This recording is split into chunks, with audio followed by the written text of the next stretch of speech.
Hello everyone, welcome back to our channel future study.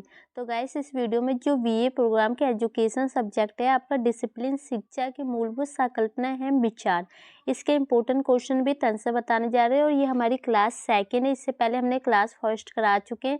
अभी तक आपने नहीं देखा तो देख लीजिएगा। तो उस क्लास में हमने आपको question number first and question number second का आंसर बता चुके हैं क्लास फर्स्ट में। ठीक है, तो ये हमारी क्लास सेकेंड है, इसमें हम आपको इस वाले क्वेश्चन का आंसर बताने जा रहे हैं। शिक्षा की परिभाषा स्पष्ट कीजिए तथा शिक्षा के उद्देश्य का वर्णन करें। तो जो शिक्षा की परिभाषा हमने क्लास आपको फर्स्ट में ही करा चुके हैं, तो आप उस वीडियो को देख लीजिएगा। लिंक आपको डिस्क्रिप्शन बॉक्स में मिल जाएगा। इसमें हम शिक्षा के जो उद्देश्य क्या क्या है इसके बारे में देखते हैं। तो ये आप देख सकते हैं, ये वाले जो हम आपको ये पीडीएफ दिखा रहे हैं इसके आंसर ये सब हमने करा चुके हैं क्लास फर्स्ट में, एंड ये वाला भी आपको करा चुके हैं, इसकी विशेषता भी करा चुके हैं क्लास फर्स्ट में। तो ये क्लास हमारी सेकेंड है, इसका क्वेश्चन आपके सामने ये लिखा, देखिए शिक्षा की परिभाषा स्पष्ट कीजिए तथा शिक्षा के उद्देश्य का वर्णन करें। तो हमने परिभाषा क्लास फर्स्ट में करा चुके हैं, उस वीडियो को आप देख लीजिएगा। लिंक आपको डिस्क्रिप्शन बॉक्स में मिल जाएगा। एंड इसमें इसके उद्देश्य बताते हैं। तो हमने टोटल यहाँ पर 7 पॉइंट लिए उद्देश्य में, और इसी टाइप से आपको हेडिंग डालना है और एक्सप्लेन करना है, तो अच्छे नंबर आपको मिलेंगे पेपर में अगर ये क्वेश्चन आता है तो देखिए क्वेश्चन फर्स्ट हेडिंग देखिए, शारीरिक विकास का उद्देश्य। तो मनुष्य का जो शारीरिक विकास होएगा ना, तो उसके लिए वो स्वस्थ व्यक्ति होना चाहिए, जब भी वो शिक्षा प्राप्त कर सकता है। एक उद्देश्य है। शिक्षा का एक प्रमुख उद्देश्य बालक का शारीरिक विकास करना भी है। अरस्तु ने कहा है, स्वस्थ शरीर में स्वस्थ मन का सृजन ही शिक्षा है। अगर आप स्वस्थ है तो आपके शरीर में जो स्वस्थ सृजन होता है उसी को आप शिक्षा कह सकते हैं। अगर कोई व्यक्ति बीमार है तो उसको शिक्षा दी जाती है तो वो प्राप्त नहीं कर सकता, क्योंकि वो अपनी बीमारी के चलते। तो इसीलिए अच्छे स्वस्थ व्यक्ति को ही शिक्षा प्राप्त की जा सकती है, इसका उद्देश्य है।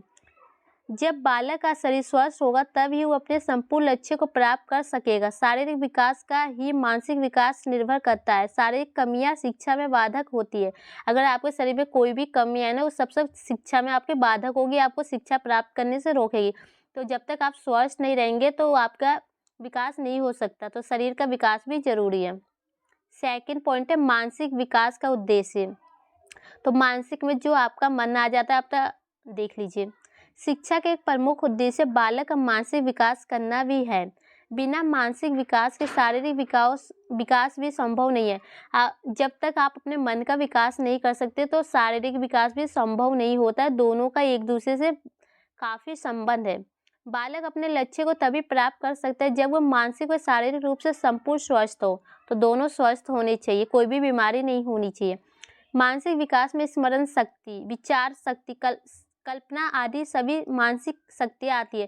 तो जो मानसिक विचार होते हैं उसमें कौन कौन सी शक्तियाँ होती है? स्मरण शक्ति होती है, विचार करने की, सही गलत पहचान करने की, कल्पना करने की, हम कुछ चीज देख रहे हैं उसके बारे में। वर्तमान में भारत में योग्य शिक्षा द्वारा बालक के मानसिक और शारीरिक विकास का अत्यधिक प्रयास किया जा रहा है। तो बच्चों के लिए दोनों जरूरी है, किसी को भी अपनी शिक्षा प्राप्त करने के लिए, इसके उद्देश्य में। एंड थर्ड पॉइंट है, तो इसमें देखिए आपके चरित्र।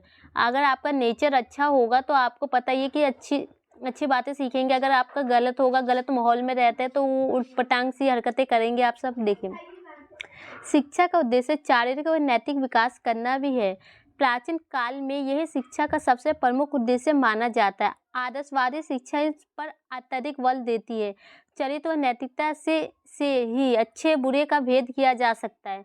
तो जिस टाइप से आप अपने नेचर को दिखाते हैं दूसरों के सामने, तो उसी टाइप से आपको पता चल जाएगा कि ये लड़की अच्छी है, गंदी है, गाली दे रही है, कैसे दे रही है।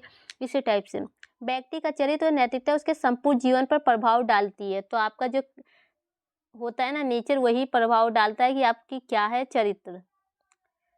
4 पॉइंट है व्यक्तित्व के स्वैगिन विकास का उद्देश्य। तो आपके व्यक्तित्व का भी विकास होता है। शिक्षा मानव का व्यक्तित्व के किसी भी एक पक्ष का विकास नहीं बल्कि व्यक्तित्व का स्वैगिन विकास करती है। शिक्षा व्यक्तित्व के स्वैगिन विकास का सबसे प्रमुख माध्यम है। शिक्षा व्यक्तित्व के स्वैगिन विकास करके बालक को जीवन के प्रत्येक क्षेत्र व परिस्थितियों के लिए समक्ष बनाती है। कि मतलब शिक्षा के जरिए अपना विकास कर सकते हैं। कोई भी जीवन में आपकी समस्या आती है ना, उसको आप अच्छे से हल कर सकते हैं। कोई भी परिस्थिति आती है आपके सामने। तो 5 पॉइंट है सामाजिक विकास का उद्देश्य। तो शिक्षा के जरिए आपका सामाजिक विकास भी होता है। मनुष्य एक सामाजिक प्रणाली होता है, समाज में रहकर ही उसका संपूर्ण विकास होता है। शिक्षा का एक अन्य उद्देश्य बालक का सामाजिक विकास करना भी है।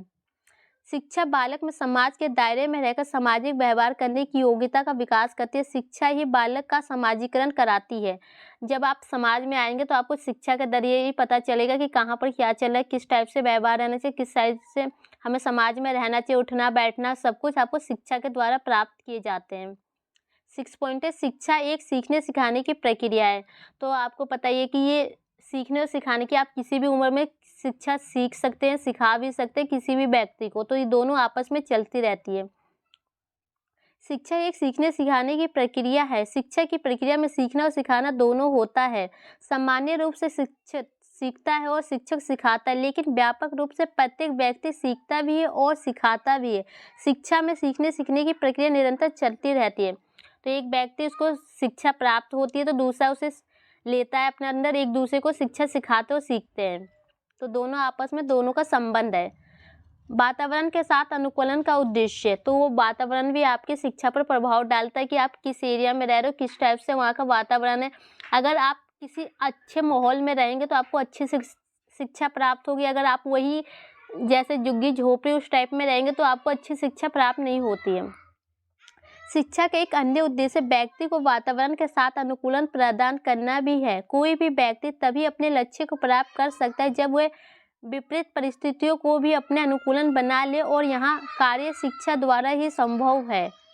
शिक्षा के द्वारा ही व्यक्ति परिवर्तनशील समाज की हर परिस्थितियों में स्वयं को समक्ष बनाकर अपना तथा समाज का विकास करता है। इस प्रकार शिक्षा का उद्देश्य बालक के वातावरण परिस्थितियों से अनुकूलन करने की क्षमता पैदा करना है। तो आप पर्यावरण के अकॉर्डिंग भी अपनी जो विकास कर सकते हैं वातावरण में रह के। तो यहाँ पर टोटल 7 पॉइंट हमने बताए, ये पॉइंट अच्छे हैं। इसी टाइप से आपको पॉइंट लिख के आंसर एक्सप्लेन करना है। तो शिक्षा आप सभी के लिए ज़रूरी है, शिक्षा के उद्देश्य है। एंड आपका क्लास जो 3rd आने वाला है, ये वाला क्वेश्चन आएगा आपके सामने, एक प्रक्रिया के रूप में शिक्षा से आप क्या समझते हैं, यह एक उत्पादक के रूप में शिक्षा से किस प्रकार भिन्न है। तो इसका आंसर आपको नेक्स्ट वीडियो में बता देंगे। आंसर चाहिए तो कमेंट बॉक्स में मैसेज जरूर कीजिएगा। तो वीडियो को शेयर कीजिए और टेलीग्राम व्हाट्सएप ग्रुप ज्वाइन है तो कर लीजिएगा, लिंक आपको डिस्क्रिप्शन बॉक्स में मिल जाएगा। Thank you.